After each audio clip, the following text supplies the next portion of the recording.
1 minute ago, California's sleeping giant sent a signal no one expected. Lassen Peak is awake. Scientists first shrugged off the satellite alarms, but as the mountain's crown rose and the ground began to breathe in pulses, decades of calm turned to instant fear. If the last eruption painted the sky black in 1915, what unseen forces are moving beneath the pines now? And how close are we to history repeating itself? At NASA's Jet Propulsion Laboratory, a bank of monitors flickered with the latest satellite returns. The first scan showed a faint circular rise on Lassen Peak, just a few millimeters, barely a blip. The analyst on duty flagged it as possible interference, but the anomaly didn't vanish. On the next pass, the swelling had grown. By the third, the pattern was unmistakable. The summit was lifting, not by accident, but by centimeters, and the deformation was perfectly centered. Data from ground-based GPS units echoed the satellites. Each station, bolted into ancient granite, had drifted apart by fractions of an inch in less than a week. Thermal sensors added another layer of concern. Infrared readings picked up new heat spots dotting the snowfields, especially near the old Chaos Crags. These weren't the usual geothermal vents. They were hotter, sharper, and expanding. Drone surveys confirmed shimmering ribbons of gas rising from fresh cracks in the ground. Every instrument, from radar to GPS to thermal imagers, told the same story. Something massive was moving under the mountain. In the control room, the analyst's voice cut through the low hum. "This isn't a glitch. We're seeing real-time uplift." Within hours, the U.S. Geological Survey received a full report. The language was clinical, anomalous inflation detected, but the implications were anything but routine.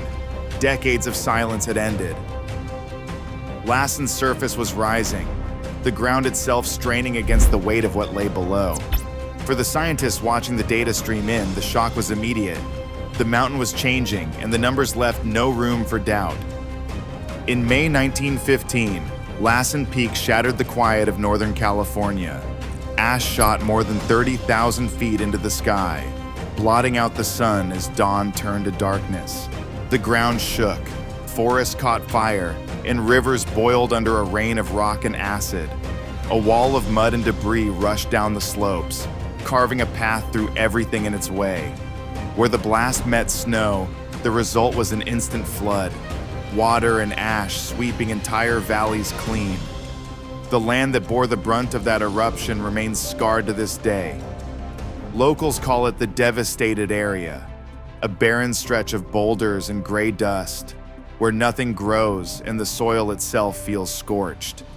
Photographs from that spring show families standing in front of houses buried to their windows, trees snapped like matchsticks, and a sky smeared with ash. Diaries from the time speak of animals fleeing, birds falling from the air, and days when the air stung the lungs. A century later, the descendants of those families still live in the shadow of Lassen. Some keep battered relics, melted glass, blackened tools, passed down through generations. One woman, whose great-grandfather survived the eruption, reads his words at public meetings. It was as if the world had ended, and we were left in the ashes. Scientists now pore over these accounts, matching the old patterns. Rising domes, changing gas, trembling earth, to the signals returning in 2025. The fear isn't just theoretical, it's rooted in memory, in scars left on the land and in the stories still told by those who remember what the mountain can do when it wakes. From a distance, Lassen Peak gives nothing away. Its white slopes and quiet forests look unchanged, but scientists tracking the summit by GPS noticed something no one expected.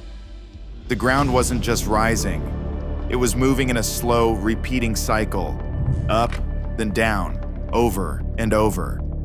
The measurements showed a steady rhythm, each phase lasting several hours. At first, the pattern seemed like noise in the data, but the repetition was too precise to ignore. The mountain was flexing, not just swelling. Beneath the snow, magma was pressing upward in pulses. forcing the hardened lava dome to stretch and relax, as if the entire peak was breathing.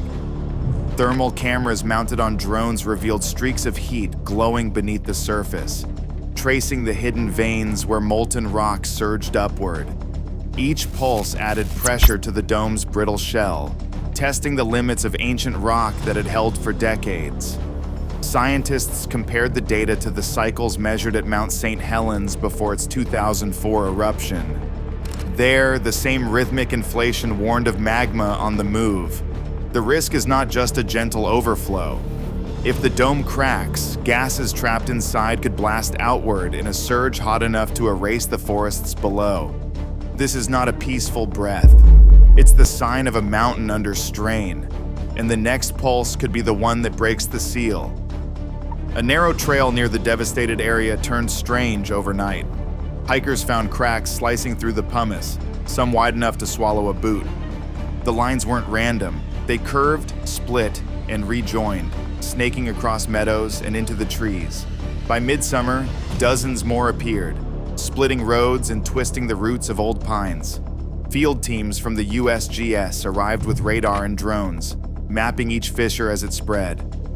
Interferometric radar scans revealed a ring of ground deformation, expanding outward from the volcano's core. These weren't just surface scars. Imaging showed cracks plunging deep into the crust, connecting ancient fault lines and carving new paths for molten rock. Each fracture vented faint wisps of gas, shimmering with heat on thermal cameras. Seismographs picked up a steady rhythm, small, repeating jolts rippling south from the summit, as if the mountain were tapping out a warning. The land itself was stretching, straining against the pressure below, and the signs were no longer hidden. The shield had fractured. The mountain was searching for escape. Seismic tomography has revealed something unexpected deep beneath Northern California, a low-velocity zone stretching from Lassen Peak toward Mount Shasta and the Hat Creek Fault. This isn't just a local anomaly. Some researchers argue it's a partially molten corridor, a hidden artery that could link the fates of several Cascade volcanoes. Dr. Helen Iwata, a USGS volcanologist, has become a leading voice in the debate. She describes the corridor as a possible trigger for chain reactions. If the magma corridor truly links Lassen to Shasta, a domino effect becomes possible. One eruption could prime the entire arc.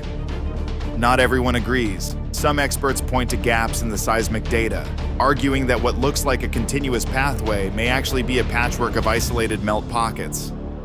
The controversy isn't just academic. Funding for new sensors and high-density arrays has lagged, leaving blind spots in the monitoring network. As the debate intensifies, one fact remains. The possibility of a connected system raises the stakes for the entire region. Sulfur readings at the summit spiked without warning. Monitoring stations recorded a surge in sulfur dioxide and carbon dioxide, ratios that geochemists recognize as the signature of new magma rising fast. The numbers were impossible to ignore. At the same time, emergency planners ran fresh Lahar models. Their simulations showed that even a small collapse could unleash a wall of boiling mud, ash, and debris, threatening everything downstream. In closed-door meetings, agency officials debated how much time remained. Some argued for patience, but the chemistry left no room for doubt.